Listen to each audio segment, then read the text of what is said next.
I see your demons, I'm telling them it's on sight. I'm just playing, I don't fight, I do pray. I only go the way of Mr. Yahweh. Try to correct me. But yeah, I met Andrew. He filled out a form on my website, and I saw it was a biohazard company. Yeah. And I'm like, oh, this is kind of weird. And I talked to Andrew on the phone. Cool guy, very direct guy, had very low confidence in a marketing company because he had just been burned. And I was on the teetering block of, do I work with this guy or not? Is he going to be a pain in the ass? Yeah. And I say this with love. I work with Andrew. We're friends.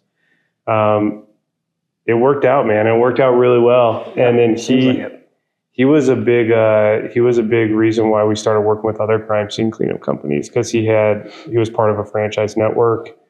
And he's actually, it's kind of funny that we're starting this conversation off about Andrew, because he's the reason I got into commercial cleaning. Yeah. Reason we know each other. So Andrew's actually been a big connector within my life. So sold that company, got into commercial cleaning. Yeah. Wanted me to come work for him. Yeah. I said thanks, but no thanks, but I'll work with you. Was able to see some really early on traction with outbound sales with him. And then, he was our introduction to the cleaning space. And then my wife being a facility director. So how'd you guys meet? Andrew? Yeah. He just came up to the booth at ISSA. Oh, really? And became a customer. Nice. Through that. Yeah. And I think that was like our first year going to ISSA. It was like still like, is this a good use of our time type of thing? And then it's an investment. Yeah. And we were kind of early on with the whole event, going to events in general. Like for a long time, all we did was do like outbound. Yeah. And then we realized that all our customers were going to like these certain events. Yeah. And we also realized that we were getting these like partners, like folks who, sold to these industries, but, they were like, most of them were in landscaping. So they were typically like former landscaping company owners who had sold their business and then started a business coaching and consulting with past versions of themselves. And so all of a sudden we realized that this one coach was just like sending us a bunch of business. We like didn't know what this whole coaching deal was. We didn't know who this person was. And it turns out to be like one of the bigger names in landscaping. And then we realized that those people go to these events, our customers go to these events, like this all makes sense for us to do events. So you guys were doing outbound in the software world. Like that sounds like bloody warfare to me. Yeah, it all depends on who you're calling. Like if you're calling somebody who picks up the phone, it works. But a lot of folks sell to like developers and people who don't pick up the phone, and it doesn't work for those folks. So yeah, one of the things that we did when we first started is that I was sort of like primarily the one trying to figure out how we would sell stuff. And so I had to go out and like try different stuff. And one of the things I try to do is go and do some cold calling, and just enough to basically figure out like, did the numbers generally work? Like how many calls would it take to reach a person who I wanted to reach? And like how many like demos could I book, out of those. And so I did that, figured out the numbers, and then I went and hired 2 people to do it. Yeah, there you go. As soon as possible. Do what you do best and delegate the rest. Yeah. All right. So we'll get into Team Engine. And I actually am curious about the early days of Team Engine and to where you guys are now. But first I want to go back and dive into Carlos. So like right before we hit recording here, you told me you were in the Army. Yes. Father of 3. Father of 3. Born in San Diego. Mm-hmm. Yep. Married. Happily married. Yes. What's the story of Carlos? Well, that touches on a good chunk of it. Yeah. But so I'm from San Diego. My dad was from Mexico City. My mom is from Oklahoma City. San Diego's reasonably in between those places. Oklahoma City, Mexico City, and then San Diego. How'd that all happen? They just were both people who had grown up and ended up in places far away from places where they grew up, which were typically places where people stayed. So my dad, he grew up in with basically just his dad in Mexico. His mom immigrated when he was pretty young, and then his dad passed away. So when he was 15, he immigrated to the States. He, he grew up in East LA, that kind of classic Mexican immigrant story. His family, cleaned offices in Los Angeles, as I'm sure, folks watching this will, empathize or sympathize with. And he came not knowing a ton of English, graduated from high school, ended up joining the Army, was enlisted in the Army for a few years, came back, took his credits from community college in the Army, graduated from UCLA, and oh shit. And so I ended up having, a good career from there. He managed some resorts. I remember him talking about managing a resort in Hilton Head, and then he managed a resort in Puerto Rico where my oldest brother was born. Oh, wow. And then when I was younger, he was managing a resort in Baja California. And so I have stories of him and my brothers out on the golf course, in the golf cart, hunting rabbits and trying to, doing some internal pest control. That's awesome. Type of stuff. And then my mom is from Oklahoma, grew up in sort of Oklahoma, on a farm and then in the city. So I have a lot of stories of her from, being younger and riding horses. And then, her dad, my grandfather, was a successful businessman in the insurance industry. But she made her way to San Diego, and, kind of the rest was... That's a big change, man. What's up, Profitable Cleaner listeners? Quick question for you. Are you using 5 to 7 different platforms just to manage the everyday operations of your commercial cleaning company? If so, let us help you consolidate that into one platform. Introducing you uSource. Go to usource.com, book your free demo today, and actually get started on your trial for 60 days. No charge for 60 days, all from time and attendance to reporting, vendor management, operations, sales.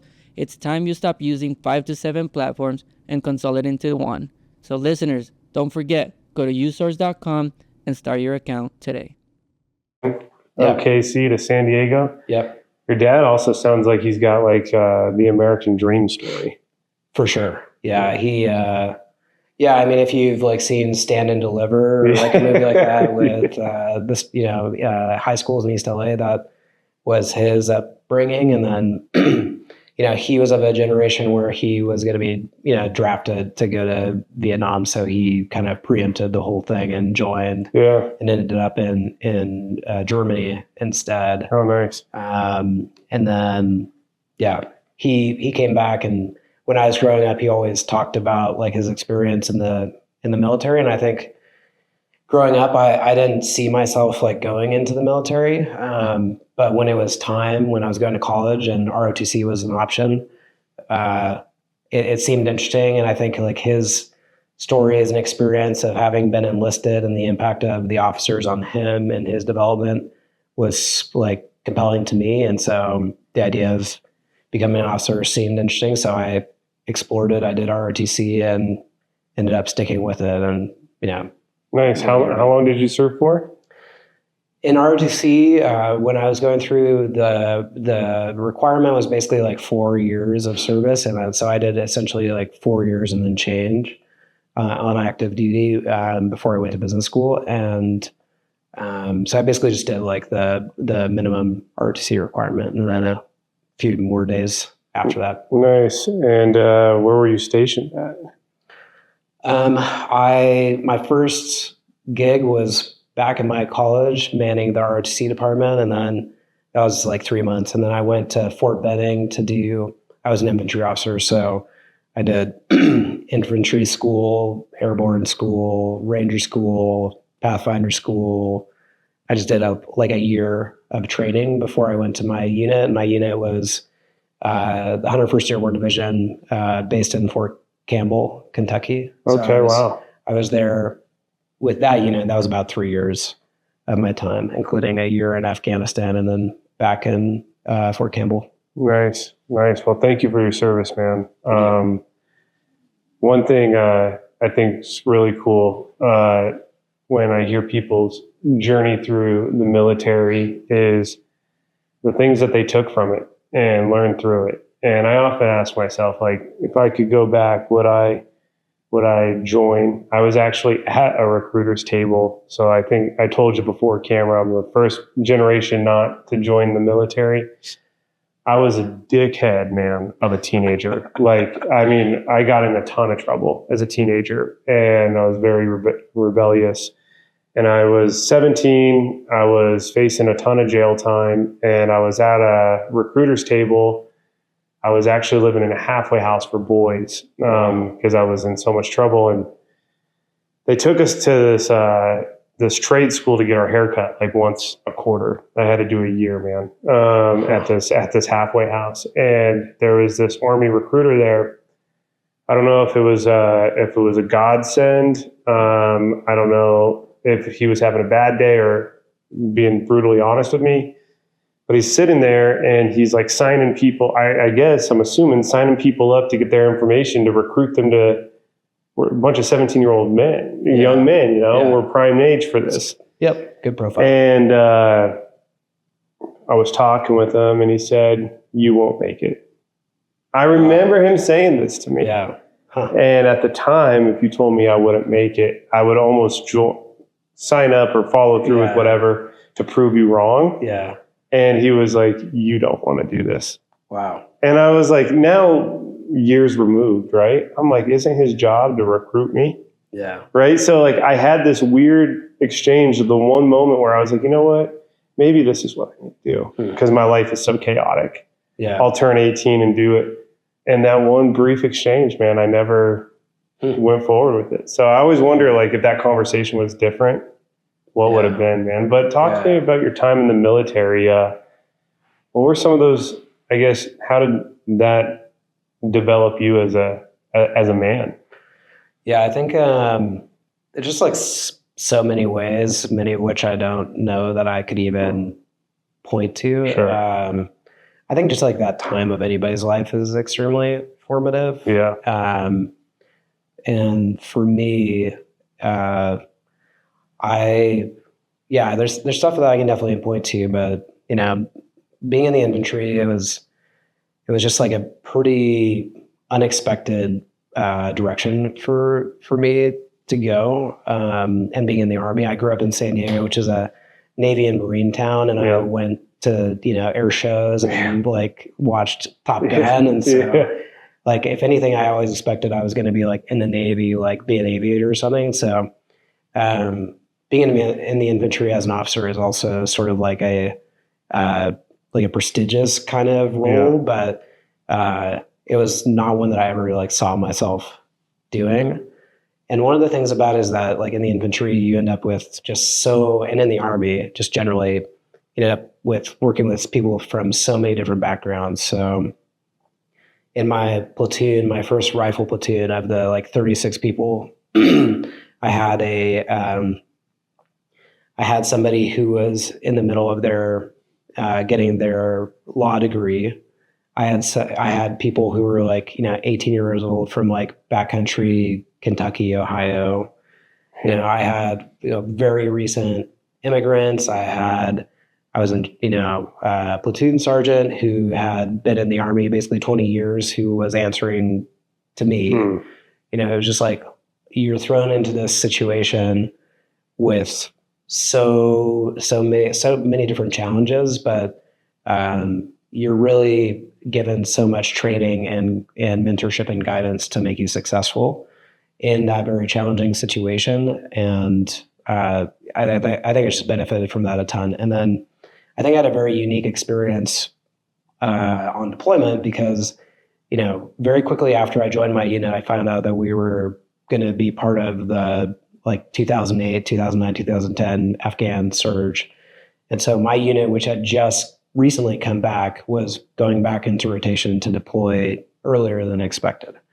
So I joined my unit and we immediately had a ton of sense of purpose getting ready to go, which was helpful, but also daunting. But then when we actually got to Afghanistan, I was basically put in at an outpost where I was, as a young lieutenant, basically the most senior American military representative in essentially like a county of Afghanistan. And I had a lot of, I was being managed and a lot of resources and everything, but I also had a ton of autonomy. And so I think a lot of people, when they think about the military, they think about this like very hierarchical organization where you're told what to do, you do what is told, and there's just like no room for maneuver. Whereas that's, in many cases, that's true. But in my experience, it was very much that I had a lot of agency and authorship over like what we did and how we did it. So that I learned a ton in that experience because, I was running my platoon, but then we were also like trying to get the Afghan government to do stuff that we wanted them to, and the Afghan army and police to like do their job.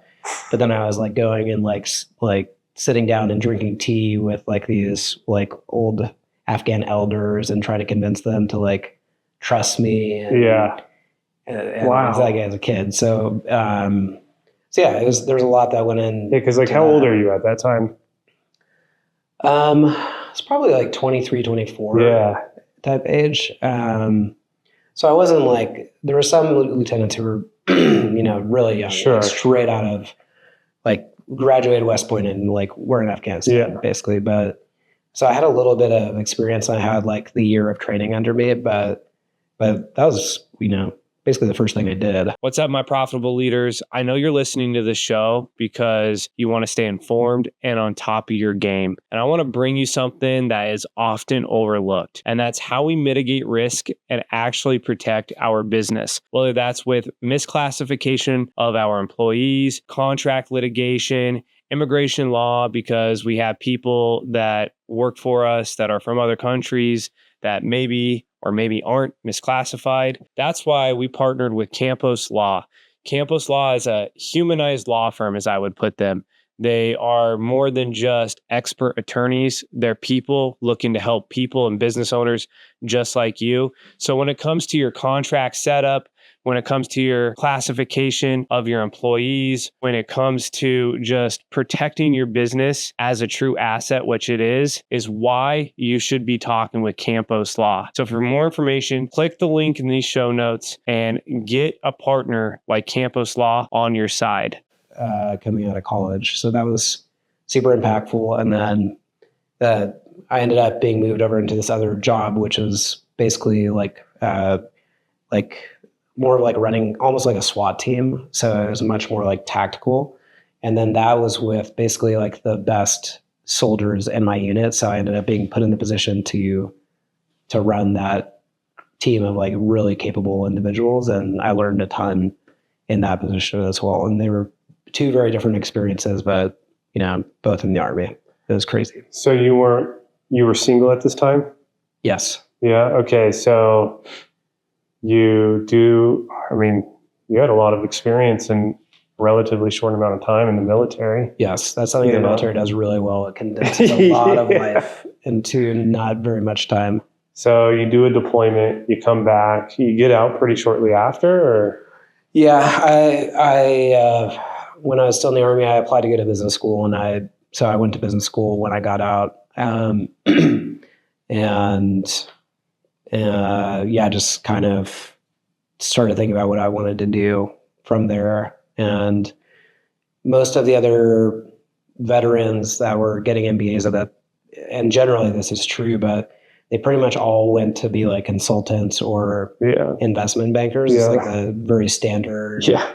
It's like the standard MBA path, and it's very much the standard military path, because I think like you just coming out of the military have a lot less exposure to the options. So you That's follow right. Yeah. like what's the standard path.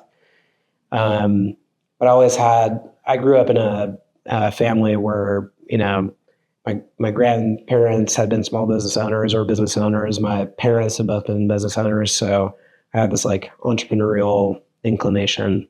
So I looked for opportunities to pursue that. So I ended up going more in that direction. What was your first like big boy career job? Outside of the military, of course, you know, but so you graduate business school. Yeah. Where'd you graduate from? I went to Stanford. Stanford. Jeez, that's all right. It was a good opportunity. I told you, I've made it as a podcast host now. Yeah. Got the co-founder of Team Engine, Stanford grad. Yeah. Okay, so you graduate from a very prestigious business school in Stanford. Yeah. So then what was the next move? Well, the closest I got to having a big boy job, which I still don't think I've actually like had, is I considered being a consultant. So I did like a summer in consulting with BCG in San Francisco, and I learned a ton with that, but it just still felt like not enough like agency or like authorship. Yeah.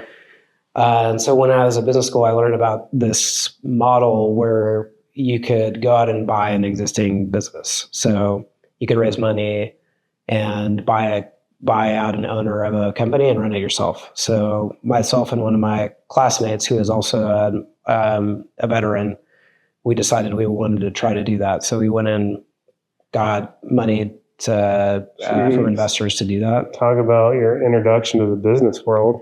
Yeah. In retrospect, it was kind of like crazy. Let's go raise money and buy a business. Yeah. And so we went out and we did that. We ended up getting really close, but we never like quite got there with any of the businesses. And with the fundraising part or the acquisition? The acquisition. Yeah. We raised the money, but like in retrospect, we were like pretty picky, and I think a little too picky. What were you guys looking at? We spent a lot of time looking at blue collar businesses and businesses with field workforces. Just we thought that we would have an advantage running a business like that because of our military background. But then also looking at a lot of like healthcare businesses as well, because my partner had been a hospital administrator in the Air Force, so he knew a lot about healthcare. But in the course of like looking at those businesses, especially the like blue collar and field workforce based businesses, we just found that like labor constraints were kind of a universal theme we found ourselves really thinking about buying these businesses and how would we like overcome that to actually be able to scale these businesses. And when you're coming in from the outside, looking at these businesses, you have to like acknowledge that you're not going to have the advantages of the founder and of the owner. So you have to look for like new, novel things that you can do that nobody else can. And, you know, one of the places we looked was for like opportunities to leverage technology in those businesses, and came up essentially empty-handed. And so that was one of the insights that informed, you know, Team Engine. Okay, so interesting. Let's go there. So you strike out on finding a business you want. I mean, Team Engine, why don't give people like the 30-second overview of what Team Engine does exactly? Yeah, so Team Engine is software that helps companies with blue-collar and field-based workforces to recruit, retain, engage, and ultimately improve their workforces through technology. So that's pretty specific, right? Yeah. So like you're looking like, because I was wondering, I was like, man, I don't know Carlos's background prior to Team Engine, right? So you guys swing and miss on acquiring a business, and then you're just like, let's create this platform? Well, I ended up, so we wound down the search for a business, and I started talking to some other folks who had more like software background, and we wanted to do something new. So we wanted to start a software company, and we're thinking about like where we saw compelling opportunities to do it. And both of my co-founders have backgrounds in more like sales oriented and marketing oriented software. One of them specifically is like an e-commerce marketing automation platform. And we just saw that there was a lot of parallels between that sort of like high volume, high activity kind of process with like high turnover, high volume recruiting that we found in these industries. And that, ultimately a lot of the problem and a lot of the process of recruiting, retaining employees for these workforces could just be mapped to a sales and marketing challenge. Yeah. And so a lot of the principles and solutions that worked in sales and marketing could be just transferred over. And so that was one of the sort of early insights that we had that led to Team Engine. Okay, interesting. And you don't have to share, obviously share whatever you want, but like, did you guys bootstrap it? Did you guys fundraise from the early days? What? Yeah, I would describe it more as a bootstrapping. Yeah. Funny thing, we did raise some money, but it was like pretty minimal. We've always really tried to be very capital efficient. Yeah. And we definitely didn't go the classic software route of raising a bunch of venture capital money. We had at different points like entertained it and but never really felt like it was the right choice. So yeah, basically bootstrapped with like some basically friends and family. Awesome, man. That's awesome. What year is this? 2018, 2019. So it's like not too long ago. You know what I mean? Yeah. It's getting there. Yeah, it's getting there. Right? Yeah. Throughout all this time, so you obviously found a wife. Yes. You started to have kids. Yes. Talk to me about the trajectory of military business acquisition didn't work out, starting Team Engine. There's also a personal life to Carlos throughout there. When did you meet your wife? I met her at business school. So yeah. So basically like 2015-ish. Nice. And then you guys, is she from San Diego as well, or from California? No, she's from Hawaii, actually. Hawaii. Okay, cool. Yeah. Not a bad place to be from. No, we don't have the worst places to visit. Yeah, that's right. So what ultimately led you guys to Colorado? Well, we were in Texas. I started out in Dallas when I was looking for businesses, and then she was in Austin. I decided, to move to Austin. And so we were in Austin. And then when we started this business, we were still in Austin, but my co-founders were in Virginia and Boulder. And we just said, if the business went beyond just being a startup and actually turned into a business, basically if we could get customers, we would move to Boulder. And so we both like the idea of being in Boulder, so that was a pretty good motivator, just coming to Colorado. But then also, we found that this concept, this problem did resonate, so we were able to get customers and make the move.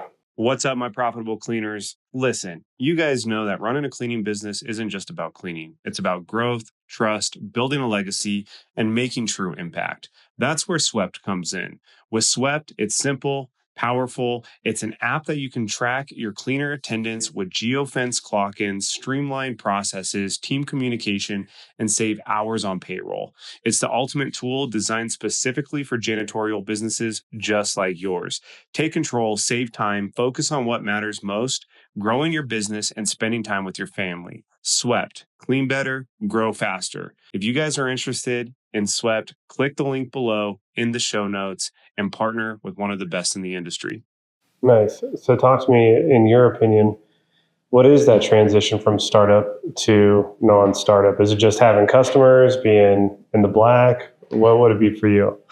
I don't know. I still feel like we're a startup in many ways. I think the word startup is more classically associated with a technology company that's trying to rapidly scale an idea, almost to sprint ahead of the business in a way.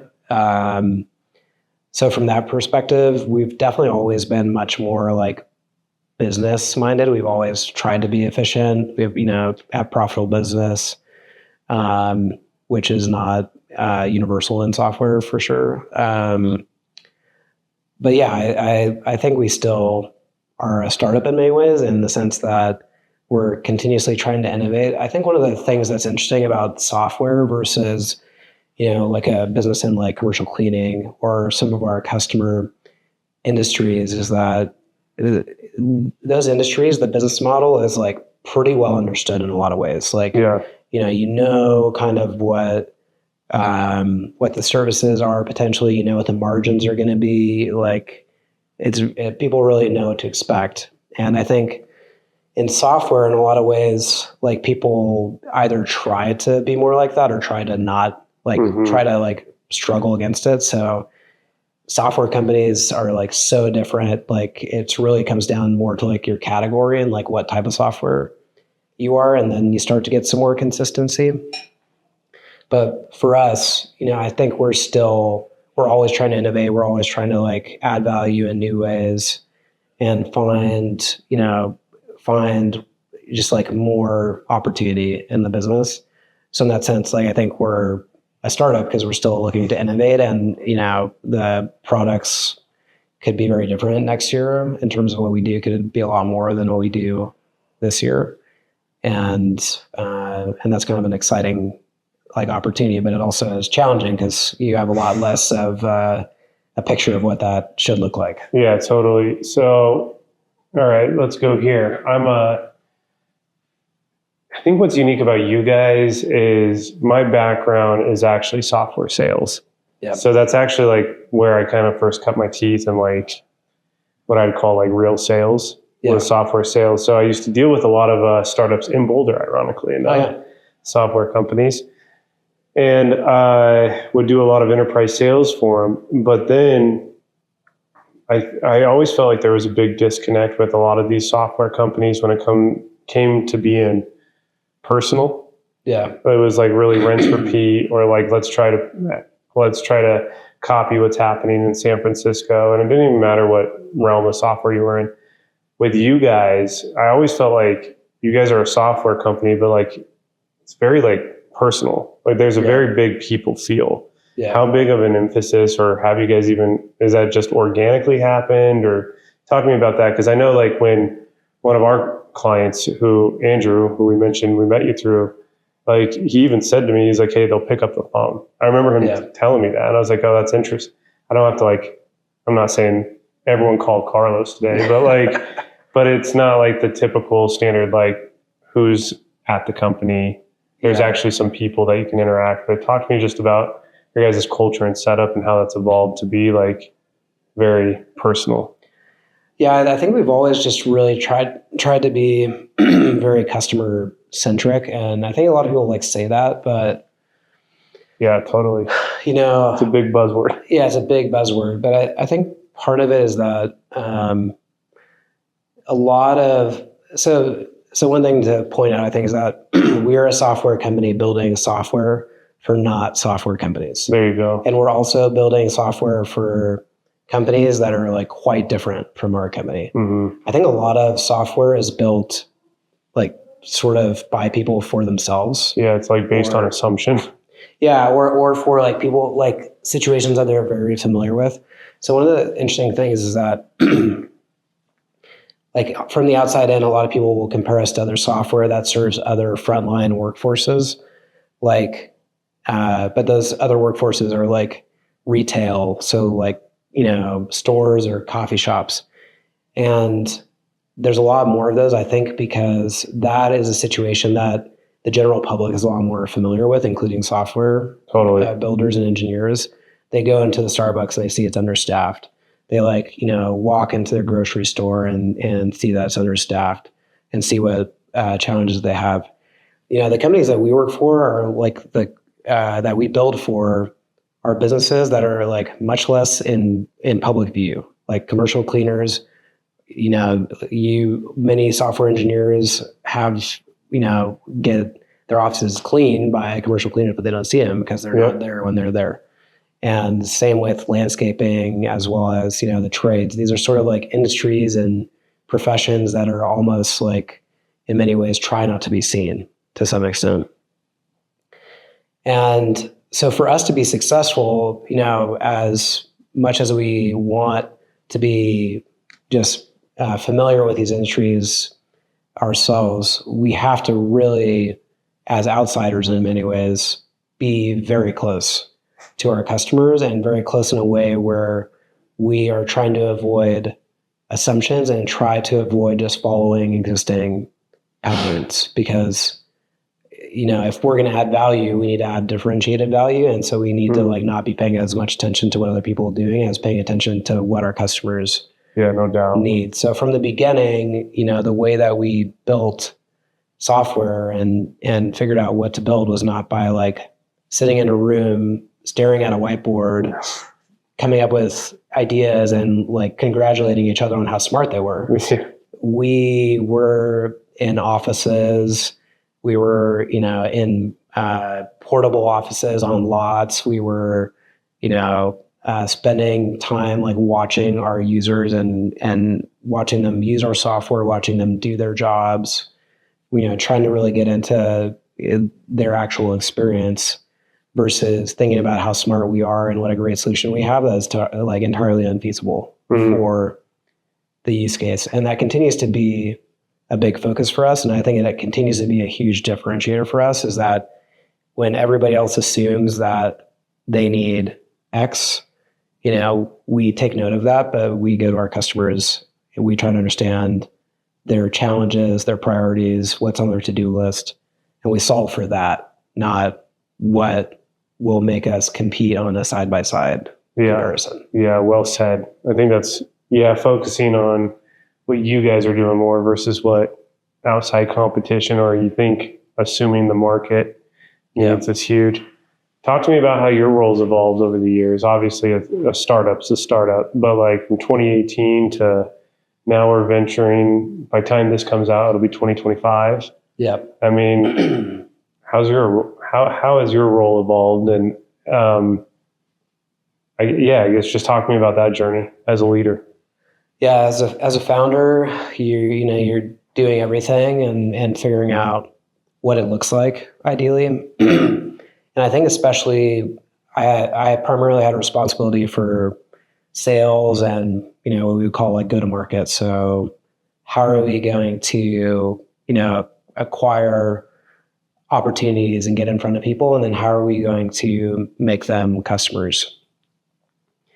And from the beginning, we've always also thought part of being efficient and being close to customers is not prematurely creating distance in the form of hiring other people to do stuff that you should be doing yourself before you know how to do it. And so we were talking about before we started, one of the steps with that was how are we going to get in front of our customers to even have an opportunity to talk to them? And so I, picked up the phone and, cold called before I knew how to cold call. And I wouldn't say that I'm a strong cold caller or that I enjoyed it all. I did just enough to understand that it would work and how well. And then starting to figure out the processes and systems and build the team. So it's been a journey from being, in startup lore, you talk about being the chief, dishwasher or whatever, in addition to, running sales meetings. And it's been like that. And so now we're very fortunate to have a very strong team, including, many folks who have been on the team for a very long time. So Dara is, I think, coming up on her 5th That's awesome, anniversary. And we have a number of other folks like that who are, basically been around. They were the first employees that are still around.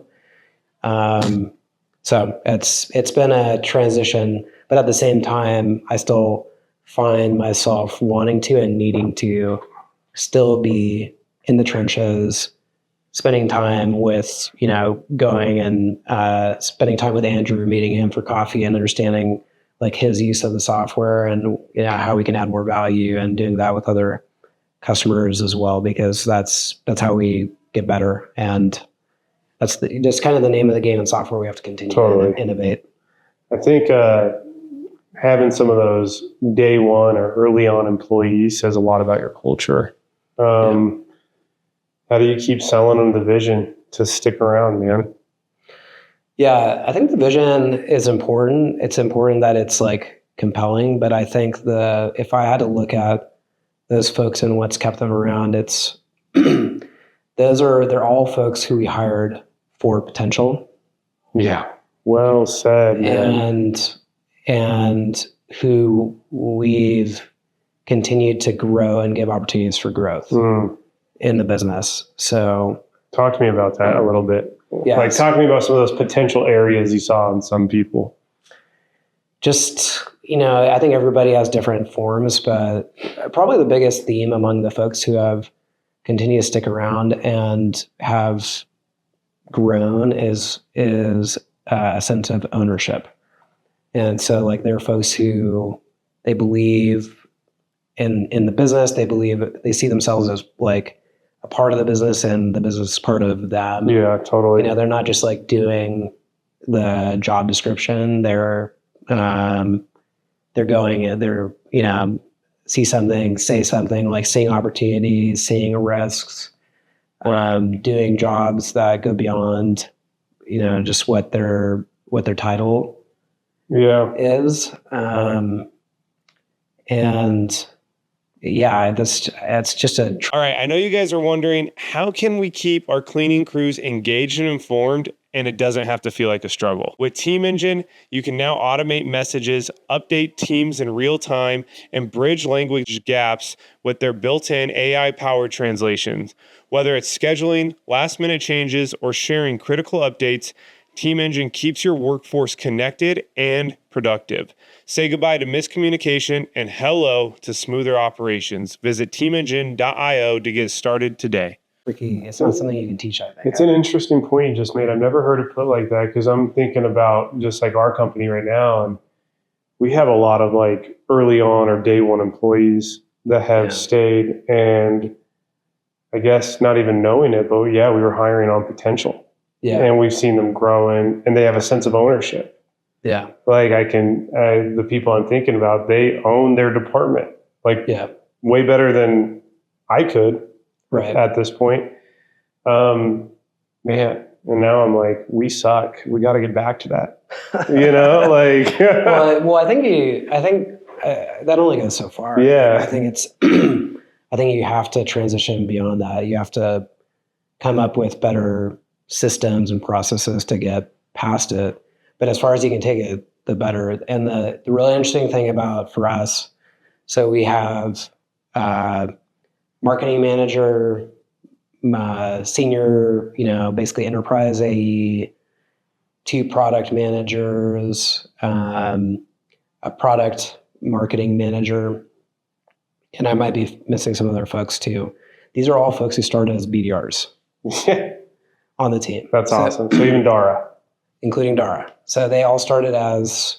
That's so funny. Just like the same with us, entry level role. Same with us. Bro. Yeah. That's so but I think the interesting thing, like reflecting on it, is in order for them to be BDRs in the first place, they had to like hustle, and they had to be prepared to be rejected and, be gritty. And for sure. There's something to like,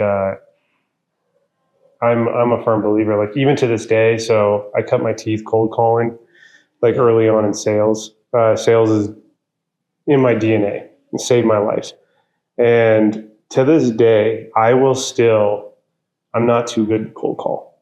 Yeah. There's a sense of humility in doing outbound or getting out uncomfortable out there. Yeah. Like speaking with Andrew, actually Andrew, I guess you're just going to have to listen to this whole podcast now. But like, I was like, Andrew, I want to know what it's like to walk in for a commercial cleaning company. Mm-hmm. It's like, what? I'm like, give me an iconic clean shirt. Let me walk in. Yeah. Because I need to know what it's going back to being in the trenches. Kind of interesting that you say that, man. And it's funny, like, I know we're giving shout outs to Andrew and now Dara on this podcast, but Dara, is she your marketing manager? Yes, marketing manager. She's really put together. She reminds me of what we call our executive director, Andrea. And Andrea was a BDR when she started out 4 years ago. And she was a horrible one, and she would tell you that. But she got her teeth kicked in. She learned the business, and she grew from it. Yeah. And I think there's a level of commitment when you do like those early on jobs. Yeah, you just have a sense of loyalty for. Yeah. Talk to me about like, how have you evolved as a leader over the last, 8 years now? Yeah. And like, what do you do to like, kind of like keep that growth as a leader going? Yeah, I have to be honest. I don't know that I do a ton. Like I feel like I continue to lead. I think it goes okay. I don't think I invest in my leadership as much as I should. Yeah. And I think it's probably part of it. A lot of it is overconfidence, is, like just having been an inventory officer and everything, all the training that, we went through and doing that, Sure. and having done it and been successful at it. I think that makes me a little bit confident in it. And I definitely see the impact of it. I definitely think that like I have a ton of opportunities for growth as a leader. I think I just I probably haven't prioritized it as much as I should. I think I've been much more focused on like business objectives, I suppose, and like achieving or getting certain things done versus being the best like coach or mentor or developer of folks. I think I'm like a solid B plus on that stuff, but I should definitely be better. And I think my team would be better for it. It just unfortunately hasn't been my priority. Well, I actually asked that question because one, I am always curious about how like founders go from being like founders to like actually having to like lead people. Yeah. Because typically it just starts with like you and your partners or right. you and customer one. Yeah. And next thing you know, you're like, holy cow, I have 5 people looking at me. And then also I've heard good things about you as a leader from people that work with you. So there's a little insight for you. So I was curious about your evolution. But I think overconfidence, even if it's like sometimes, I think like good leaders are overconfident, almost like delusional sometimes. Yeah. Like, I think I definitely, I have seen a lot of value in my life of being slightly delusional and over optimistic on the long term, but like very like pessimistic in the short term. And I think that's served me pretty well.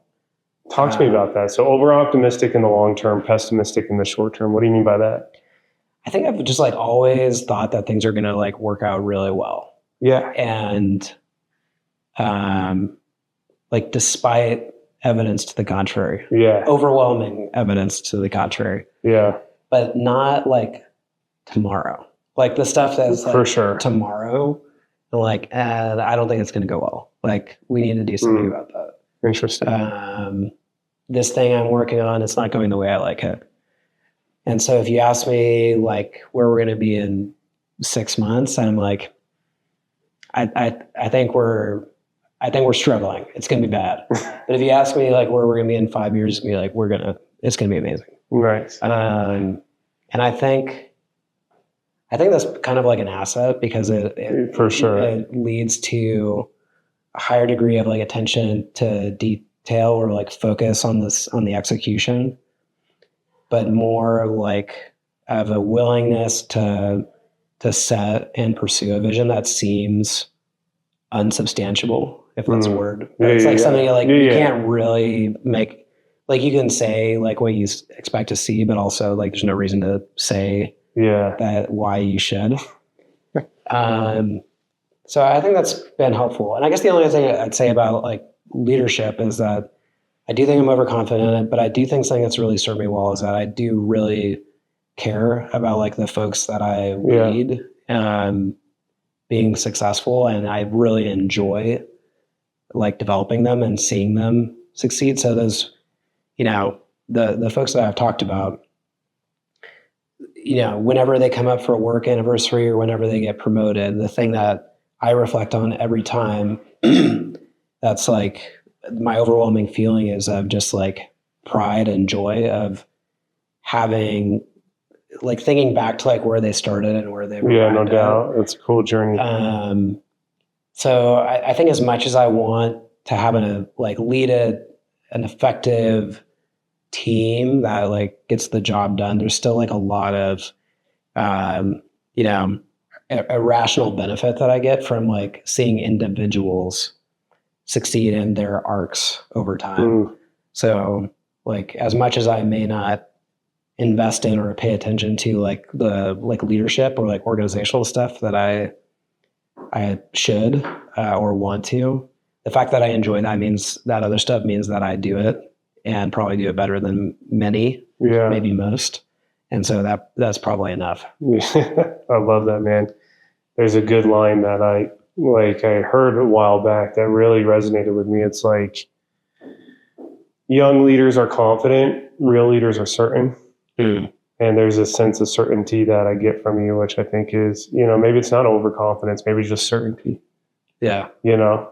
Yeah. And like, I know a lot of young, confident leaders that will be really certain someday.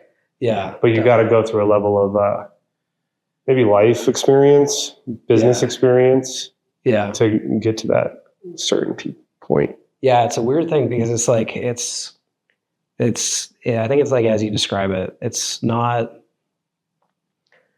it's like having the belief that things are going to work out and like it's going to be good and there's going to be success, but it's not like, there's a ton of like doubt in it. It's just, it's not like the end is in doubt. It's like the path there is a little bit. Yeah, no doubt. Yeah. In doubt. It's like what happens tomorrow is very questionable, but like at the end of the day, like one way or another, we're going to figure it out. Yeah, I'm with you. I think that's exactly, I relate to that full-heartedly. I think there's a lot of times where like all signs point to like the near path being like really shitty. Yes. But I'm like, I had just recently, we work with a fractional CFO. He's awesome. Pinto Financial, hire him.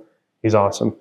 But he was like, hey, if this doesn't go as you guys plan, what's your contingency plan? Yeah. And we're like, we don't really have one. Yeah. It's going to be like, it might suck for the next few months, but we're good. Right. Like, we'll figure this out. Right. Like, right. Yeah. And I think that's kind of that unwavering faith that a lot of people, you know, don't always have. Yeah. A few last questions here for you. One, what do you do to like, when shit hits the fan, personal, business, maybe their inner laugh? Like, what do you do to like decompress? Or get your mind right? In a time of fewer kids and less business, I would love to spend more time just in nature. And the thing in particular that I enjoy doing is fly fishing. Nice. So that's a lot of the attractiveness of this area. Yeah, totally. Obviously, from a nature standpoint, it's really awesome. But then that's another big way. And I think I just, something about like standing in a river. I'm with you, man. I'm a big fisherman. Yeah, and just like focusing on like the smallest things.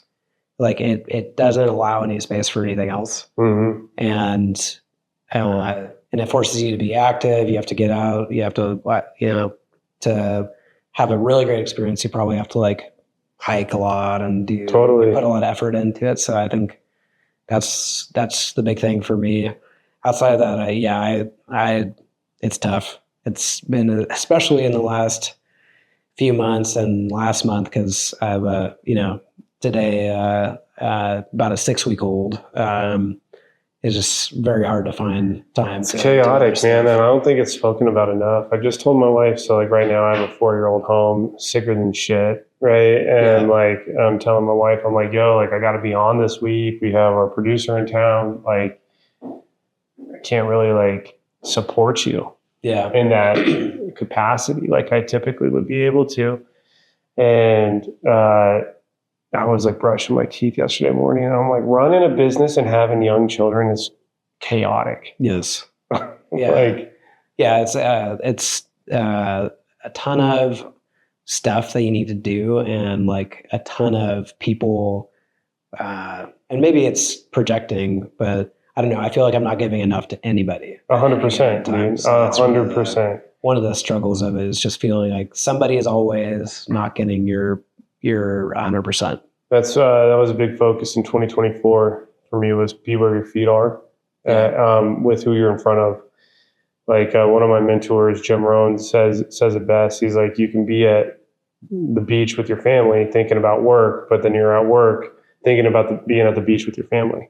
Right. And it's like, so like if I walk in and I go to the kitchen table, or I'm with my kids picking them up from school, like I've really had to actively work at being attentive to that moment, because my Slack's blowing up or a client's firing us or whatever. Yeah. And that's actually where like I feel like my mind should be. Yeah. But I'm like, no, here we are. And then vice versa, like when I'm here, I got to be here. Yeah. Yeah.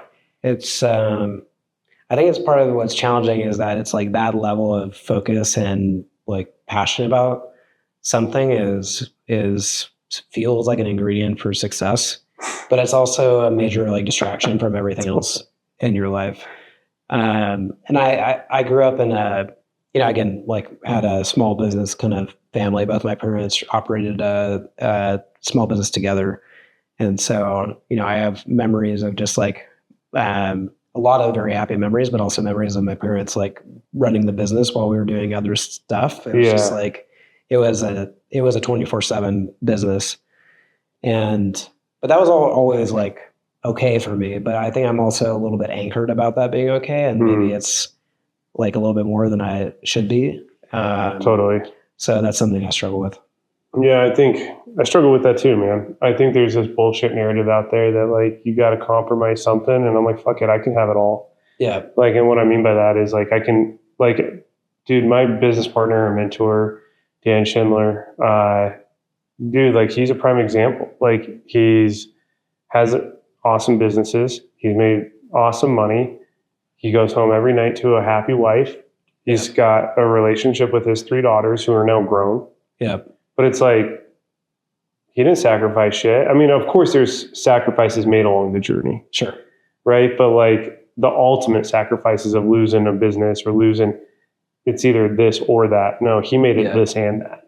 Yeah. And I think like that needs to be spoken about more. Like you can accomplish it all. It's not going to be freaking easy. Definitely not easy.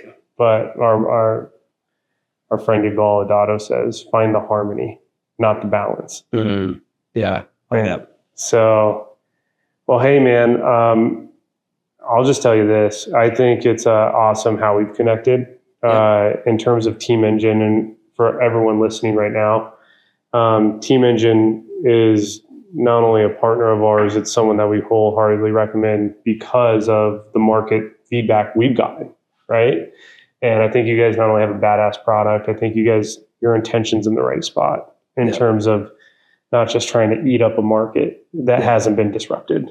Yes. Like all these other software companies, but more than anything, I've enjoyed getting to know you as a man and a leader. And, you definitely gave us the time today, man, and going back to the time. So I appreciate it. And any last words, man? The floor is yours, or where can people find you? Yeah, no, thanks so much for having me and for getting to chat about this stuff, and hopefully it's helpful to folks. People can find me on LinkedIn. They can find me there, but then You can email me. You can reach me at carlos@teamengine.io is probably the easiest way. There you go. to Putting reach up me. an email on the podcast. Yep. That's the special, easy to explain email That's address. so funny. You're going to be you're going to be sold to now for something. It's nothing new.